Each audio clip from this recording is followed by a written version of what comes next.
We deal with a lot of ups and downs this season. How are you doing right now? I'm doing good. I have my sister here who helps keep me strong, and Birdie, who's just like my happiness. She makes me smile so much, but I'm doing really good. Stronger every day. Yeah, I know, and because I watched the first 2 episodes of the show, and you see from pretty early on that there's a lot of reservations, a lot of hesitations going on. So did you know pretty early, like, you know, maybe I need to take a step back right now?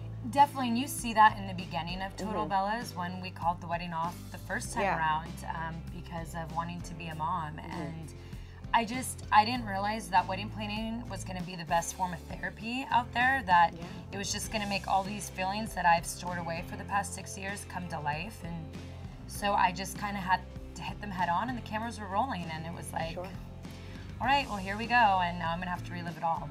Were you kind of surprised by that? Because I know that you said to her, you know, you have to make sure that this is what you want. Yeah, you know, gosh, I wasn't, just because her and John have acted like a married couple for so long, and when you hear no, no, no all the time, and finally there's a yes, I feel like it always makes you nervous. And when I watched, you know, it made me bawl my eyes out, reliving it, but at the same time, I'm like, wow, you know, a lot of people go through this kind of stuff, and it's brave of you guys. No, it totally is. Do you think you're gonna be able to watch?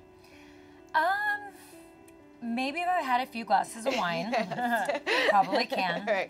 And with this one and a box of tissues, I might be good. Yeah, and I know he said recently, I don't want to harp too much on it, but I know he said that he was kind of, you know, he was brokenhearted out of nowhere, which seems a little surprising since in the first couple of episodes you see so much of you kind of dealing with all of these different issues. So were you surprised to hear him say that?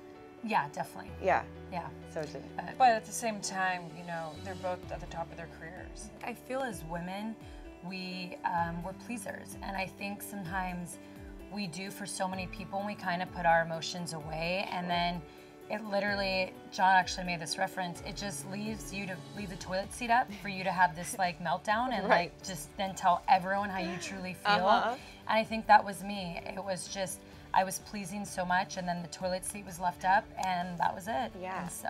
I know you said that you wanted to take this time to focus on yourself. So in, you know, the past few weeks, past few months, what have you learned about yourself? Goodness, I've learned so much. One thing that I was shocked about is that I'm okay being by myself, because if I'm not with John, I've always had Bree. Like, when you're an identical twin, you're used to having someone by your side your whole life. And so when I went to Paris actually for my bachelorette party, I went a few days before by myself, and I kind of was scared, but it was something that I wanted to do because I've never traveled by myself.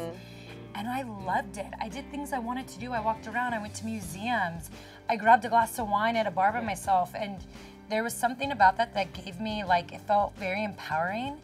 And that I know that no matter what, I'm gonna be okay. It's like, I feel like I'm doing a lot more for myself. It's just even going to more yoga classes or taking walks on the beach, that I just never really had time for that, and I didn't realize how that can bring me so much zen in my life. Yeah, you kind of have to like fall in love with yourself all over again. And that's what I've been doing. I feel like I'm going on dates with myself. Yeah. And I absolutely love it. That's great. Are you hopeful for the future for you two? Oh my God, I'm definitely hopeful. John is a keeper. He is such an amazing man, and I truly hope that our paths can come together and we can live together happily ever after. Maybe we don't, but I have hope.